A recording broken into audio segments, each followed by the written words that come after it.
Modernise হতে পারেনি।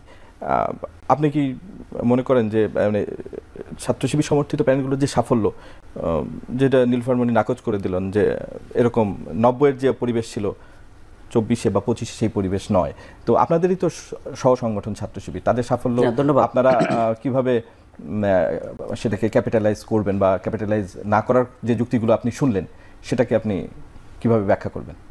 ধন্যবাদ। প্রথম কথা হচ্ছে আমাদের গ্রাম অঞ্চলে আমরা দেখি কিন্তু অনেক বাবাই স্বল্প শিক্ষিত, অশিক্ষিত, আর সন্তান অনেক বড় শিক্ষিত, স্মার্ট, মোটামুটি যুগের সাথে মিলিয়ে, এটা তার বাস্তবতা, কিন্তু বাবাকে কেউ অস্বীকার করে না।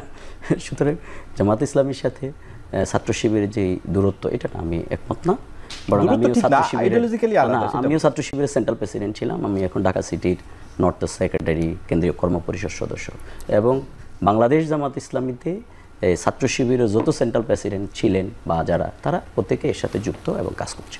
সুতরাং এটা মোটেও ঠিক না।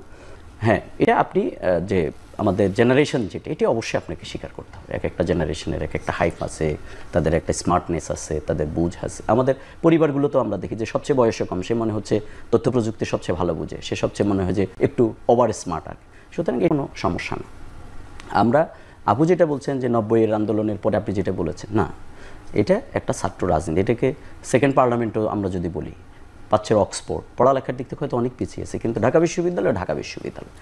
সুতরাং এই জায়গার যে নির্বাচনের প্রভাব, এটাকে আপনি ইনিয়ে বিনিয়ে আমরা ছিলাম না, যেতে পারিনি, যাইতে পারেন না কেন? আপনি কোথায় ছিলেন? যারা যাইতে পারেনি তারাই তো গুপ্ত সংগঠন, তাহলে কেন যেতে পারেন নাই? আপনি এখন হেরে গিয়ে অনেক কথা বললেন, জাহাঙ্গীরনগর বিশ্ববিদ্যালয়ের রেজাল্ট দিতে গিয়ে আপনি অনেক লম্বা সময় নিয়ে নিলেন, তারপরে তো কী হলো? আমরা দেখছি লন্ডন থেকে ওখানে মিটিং হয়, আবার সেখানে শিক্ষকদের সাথে যাদের সাথে মিটিং হয় তারা আবার পদত্যাগ করে, অনেক কিছু নাটক আমরা দেখেছি। সুতরাং এই নাটকের রাজনীতি আসলে বন্ধ হতে হবে। আমি বারবার বলছি, এটা যদি জামাত করে তো পিছিয়ে পড়বে। ফ্যাসিবাদ কিন্তু কোনো শেখ হাসিনার সাথে কোনো যুক্ত জিনিসের না, এটা একটা চরিত্র। সুতরাং এটা আপনি ধারণ করলে আপনি পিছিয়ে পড়বেন, আমি করলে আমি, কারণ এটা পরিত্য। সুতরাং আপনি অনেক এই যে আজে বাজে কথা নিয়ে আসবেন। আমি এই কথা আবারও বলি, নীলুফা আপারা যতদিন বলবেন এই ছাত্রলীগ ভোট দিছে, যতদিন বলবেন গুপ্ত, প্রত্যেকটা জায়গায় হারবেন। এটা আমি আবারও এখানে বলে গেলাম। কেন হারবেন? এই যে আপনারা এই কাজটা করতেছেন, এইটা না করে বরং তাহলে তো বুঝায় যে আগামী দিনে রাজনীতিতে আপনারা হারলে কি করবেন। এখন আমরা দেখতে পাচ্ছি। নীলুফার চৌধুরী মনি, আপনি মানে আপনার কাছে তেমন আমার কোনো প্রশ্ন নেই। যেটা বলছিলাম বিরতিতে যাওয়ার আগে, যে বিএনপির বাক সংযম নিয়ে বলেছে, বাক সংযম দেখাচ্ছে না বিএনপি। ডক্টর রেজাউল করিম যেটা বললেন যে তারা যদি এভাবে বলতে থাকে তারা এত বেশি বাক সংযম দেখাচ্ছে যে আমি বলি, বাক সংযম যদি এই হয় যে স্লোগানে মানুষের চোদ্দ গোষ্ঠী তুলে গালাগালি করা হয়, এটাকে যদি বাক সংযম বলে আমি জানি না, তাহলে বাক সংযমের ডেফিনেশনটা কি?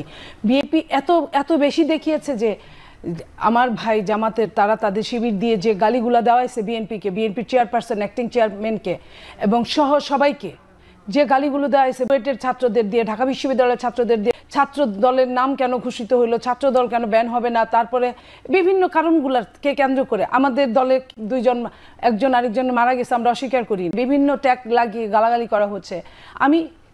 আমি শুধু প্রমাণটা সামনে দাঁড় করিয়েছি। প্রমাণ দাঁড় করানোর জন্য যদি ট্যাগ নিতে হয় তাহলে নিলাম। আমি আওয়ামী লীগের সময় আপনারা জানেন আমি কি পরিমাণ টকশোতে, আমি কি পরিমাণ বলিষ্ঠ কণ্ঠস্বর ছিল আমার, তারপরেও কিন্তু আওয়ামী লীগ ফ্যাসিস্ট এরকম গালি দেয় নাই। আর জাকসু নির্বাচন নিয়ে উনি এত কথা বললেন, হঠাৎ করে আপনি বলেন তো 48 ঘন্টা ভোট গণনা হলো জাকসুতে, হঠাৎ করে একটা স্বতন্ত্র দ্বারা পাশ করে গেল, যেখানে সব পুরা প্যানেল গেল। এটা কি নুরুর মতো হয়ে গেল না? রাত 3টার সময় নুরুর যেভাবে হয়েছিল। আচ্ছা, 2টা বিশ্ববিদ্যালয় সেম অমুছনীয় কালি, আপনার জায়গায় মুছনীয় কালি হয়ে গেল। আপনার কি হলো? 2টা জায়গায় একই, আপনার ব্যালট পেপার বেশি পাওয়া গেল। 2টা জায়গায় একই। আপনার শামসুন্নাহর হলে বলা হলো যে আমি তো ভোট দিয়েছি, তাহলে কেন শূন্য ভোট পাবে আপনার এনসিপির একজন প্রার্থীকে? তখন ভোট গণনা হওয়ার পরে আবার দেখা গেল 147টা ভোট পেয়েছে। এই যে এরকম বহু টিচাররা পদত্যাগ করলো, এবং কারণ দেখিয়ে, কারণ ছাড়া তো পদত্যাগ, আপনি যে ট্যাগে লাগান না কেন, ট্যাগের মধ্যে তো কারণগুলো ছিল। এই সব বলার পরে লেখাপড়া শিখতে যাওয়া জায়গায় এইরকম হইতে পারে। যখন ঢাকা বিশ্ববিদ্যালয়, হ্যাঁ প্রাচ্যের অক্সফোর্ড একটা সময় ছিল, এখন কিন্তু আমি যদি বাংলাদেশের সিরিয়াল গুনি তাহলে কিন্তু আমার কি বলে BRAC university, north south university, এইসব 2-3টা গুনার পরে কি এখানে আসতে হয়। এটা আমার জন্য দুঃখজনক ব্যাপার, কারণ আমি ওইখানে 2-4 দিন পড়ছি। তো সেইখানে আপনার আমি ওই আগেরটাই থাকবে আমার, থাকার পর আমার কি হলো, আমি ওইখানে ব্যালট পেপারটা যে কি সেটা আসলো কোত্থেকে, কোনো একজন ব্যবসায়ী তাদের ব্যবসায়ীদের মাধ্যমে তাদের ফ্যাক্টরি থেকে ব্যালট পেপার ছাপানো হলো। সেই ব্যালট পেপার এখন দেখেন বিভিন্ন জায়গায় পাওয়া যাচ্ছে ব্যালট পেপারগুলা। তাহলে এই যে অনিয়মগুলা, আমরা তো শুদ্ধ ভাষায় সুন্দর ভাষা, আমরা তো নোংরা ভাষায় বলি না, কারণ আমরা এটা শিখে আসি নাই, ওইভাবে আমরা বলতে পারি না। রেজাউল করিম, ডক্টর রেজাউল করিম, আপনার সমাপনী বক্তব্য জানতে চাই যে এই যে আপনি যেটা বললো যে আসলে উভয় পক্ষই মানে উভয় পক্ষ না, না আমি আক্রমণ না, আমি সহনশীলতার জায়গায় প্রতিযোগিতায় যুক্তিপূর্ণ বক্তব্যের মধ্যে থাকতে চাই। আপু এই যে কয়দিন আগে আবরারকে নিয়ে দেখলাম একটা বক্তব্য দিয়েছেন যে আবরার হত্যার সাথে নাকি শিবিরের সম্পৃক্ততা উনি খুঁজে পাইছেন। এটা কিভাবে পাইছেন এটা হয়তো উনি আইনানুগভাবে এটা জবাব দেবে। একটা ছাত্র সংগঠনের বিরুদ্ধে ব্লেম গেম যে করার অধিকার কিন্তু ওনাদের নেই।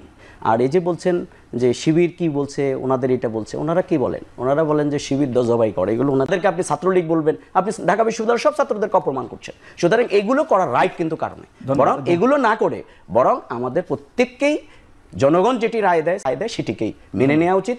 ছাত্ররা, ছাত্র শিবির কি রাজনীতি করছে, কেমন করছে, এটি ছাত্র সমাজ বিবেচনা করছে। আমি আর আপনার টকশোতে এখানে